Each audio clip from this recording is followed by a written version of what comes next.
नमस्कार। आज हम पाठ्यचर्या में आने वाली जो चुनौतियाँ या शिक्षण के दौरान जो आने वाली बहुत बड़ी चुनौती है उसकी चर्चा करेंगे। वह है बहुआयु समूहीकरण।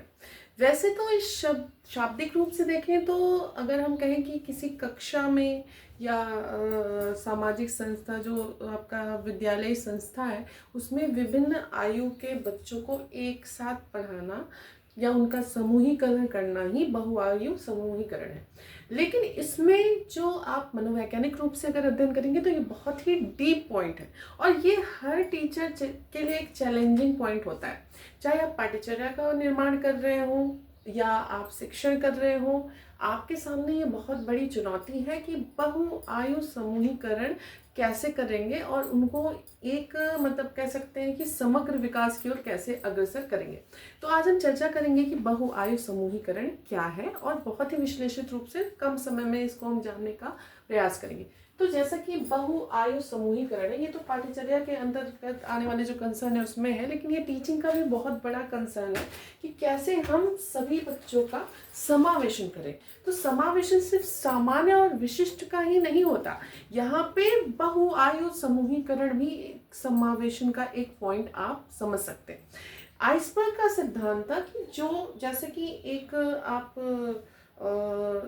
जो बर्फ है, आइसबर्ग जो सिद्धांत है वो उसमें 10% आपका ऊपर दिखता है और 90% नीचे होता है, मतलब जो नहीं दिखता। वैसे ही बच्चा भी होता है, जैसे हम उसको देख रहे हैं कैसा लिख रहा है, कैसा बोल रहा है, कैसा पढ़ रहा है, ये बस उसका 10% होता है। वो 90% जो उसकी अभिवृत्ति है, रुचि है, क्षमता है, व्यक्तित्व है, ये सारी चीज़ें छुपी होती हैं।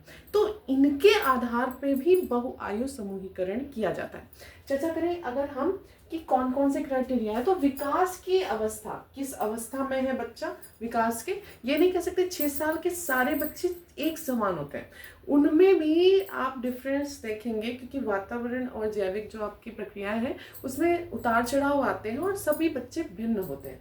तो विकास की अवस्था, व्यक्तिगत क्षमता, भिन्न आयु, भिन्न कक्षा, रुचि, सीखने की शैली, कौशल का स्तर, आवश्यकता क्या है बच्चे की, सामाजिक परिपक्वता क्या है और उसकी सीखने की गति कैसी है, इन आधार पे हम बच्चों को भिन्न मान सकते हैं। मतलब हम कहते हैं कि ये बहुआयु के अंतर्गत आते हैं। अब इनका क्या करना है, आपको समूहीकरण करना है। समूहीकरण का जो सिद्धांत है अगर आप ध्यान दें तो निरंतरता का सिद्धांत है, क्योंकि विकास एक सतत चलने वाली प्रक्रिया है और निरंतरता का हमको ध्यान रखते हुए प्रोग्रेस करना है।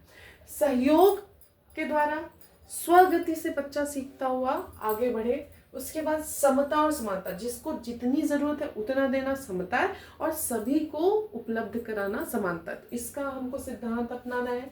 विविधता का सम्मान करना है कि बच्चा छोटा है, बड़ा है, उसके अंदर भिन्नता है तो उसका सम्मान करना है। सामाजिक और भावनात्मक विकास का सिद्धांत यहाँ पर होता है। लचीलेपन का सिद्धांत होता है।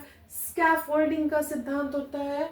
समावेशिता, जो सजाति मतलब एक जैसे समूह और विजाति जो भिन्न भिन्न वाले समूह हैं उनकी समावेशिता करनी है यहाँ पे, इसका सिद्धांत है। बाल केंद्र होना चाहिए, ये तो एकदम आपके कैसे यूनिवर्सल सिद्धांत है आपका। समायोजन करना है उनका, ये सिद्धांत है। संतुलन स्थापित करने का सिद्धांत है। समान अधिगम प्रतिफल, मतलब बच्चा किसी भी स्तर पे है हमको उसको उच्च मतलब जो उच्च स्तर है वहां पे हमको उसको पहुंचाना है, तो समान अधिगम प्रतिफल प्राप्ति का सिद्धांत है। अंतःक्रिया का सिद्धांत है। सक्रिय अधिगम का सिद्धांत है। गैर प्रतिस्पर्धा मतलब कंपटीशन, देखिए एक स्वस्थ कंपटीशन होना जरूरी है बट वो प्रतिस्पर्धा कि हम वो न करें हम करें, ऐसा इसको समाप्त करना है। मतलब गैर प्रतिस्पर्धा का यहाँ पर जो वातावरण है स्थापित करना है। समग्र विकास का सिद्धांत है। परामर्श है आपका, निर्देशन है। समानुभूति, जैसा जो अनुभव करता है वैसा हम उसको अनुभव कर सके। सहिष्णुता, बहुस्तरीय जो आपका अधिगम है इसका, और बार बार आप उसको सहयोग देते हुए परिमार्जन करेंगे। और आत्मविश्वास में वृद्धि का सिद्धांत है, ये लक्ष्य भी है और ये सिद्धांत, इस सिद्धांत पे चलते हुए हमें इन्हीं लक्ष्यों की प्राप्ति भी करनी है। अब हम अगर इसकी कार्य प्रणाली का विश्लेषण करें तो कार्य प्रणाली में देखिए आप पहले शिक्षण के पूर्व, शिक्षण के दौरान और शिक्षण के बाद शिक्षण देखते हैं। पाठ्यचर्या में अगर देखें तो ऐसी पाठ्यचर्या का निर्माण करना जो बहुआयु समूहीकरण में सबसे संवर्धित आपका प्रतिफल दे, तो यही हमारा पाठ्यचर्या का भी निर्माण का सिद्धांत है। तो बात करें अगर जैसे हम शिक्षण कर रहे हैं, तो पहले तो चैलेंज है आपका कि कैसे इनके लिए पाठ्यचर्या बनाए। तो आपको थीम आधारित पाठ्यचर्या होती है, लेकिन उसमें जो विभिन्न स्तर के बच्चे हैं उनके स्तर को कार्य को बांट दिया जाता है। अगर भौतिक वातावरण और प्रबंधन की बात करें तो इसमें पहले क्या करते हैं, समूह गठन करते हैं जो बहुआयु समूहीकरण है। इसमें रोटेशन का आपका सिद्धांत रहता है, हमेशा रोटेशन करना है, मिश्रण करना है और क्षमता आधारित आपको समूह निर्माण करना है। विषय वस्तु का एकीकरण करना, ये विषय वस्तु आपके पाठ्यचर्या जैसे लचीली पाठ्यचर्या होना चाहिए, एकीकृत पाठ्यचर्या होनी चाहिए और सर्पिल पाठ्यचर्या, इसको भी हमने भिन्न रूप से अलग वीडियो में इसका अध्ययन किया हुआ है। नियोजन करना है, किस प्रकार से हम योजना बनाएंगे शिक्षण की।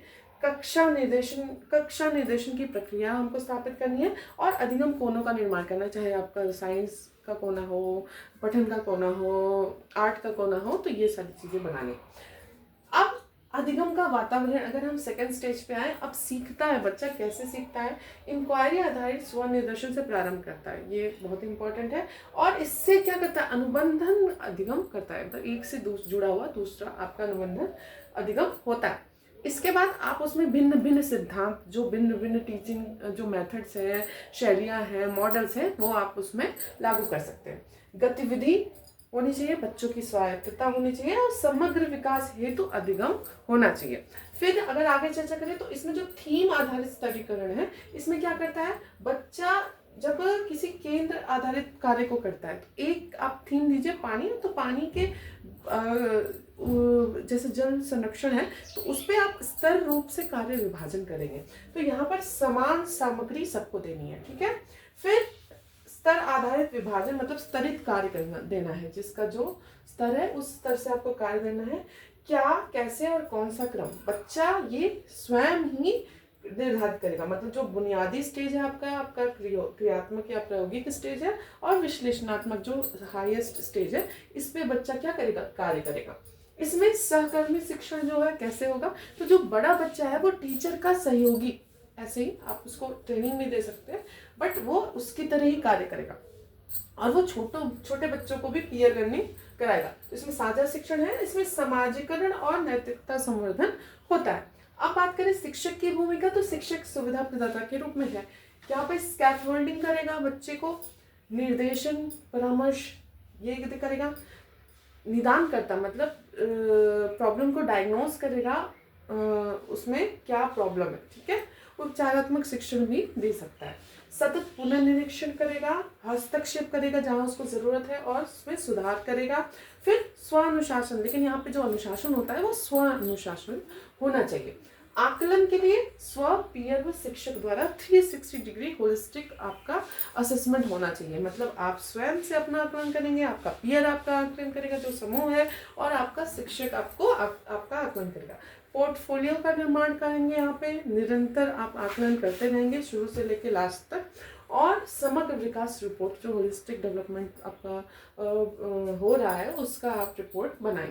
तो ये बहुत ही बड़ा चैलेंज है। पहले तो सबसे बड़ा चैलेंज डायग्नोज करना किसी चीज़ को, कोई समस्या है, आप कह सकते हैं कि हमको लगता है कि भिन्नता जो है बच्चों की वो समस्या है, जबकि वो जो जितने भिन्न प्रकार के बच्चे हैं वो एक दूसरे से उतना ही ज़्यादा सीखेंगे।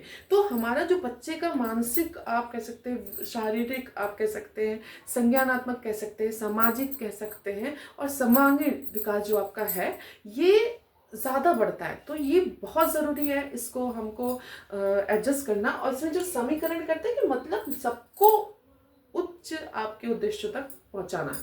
तो यह है बहुआयु समूहीकरण। अगर कोई भी पॉइंट इसमें आपका क्लियर नहीं होता है तो आप कमेंट बॉक्स में अब बता दीजिए, मैं उसको अलग से क्लियर करूँगी। धन्यवाद।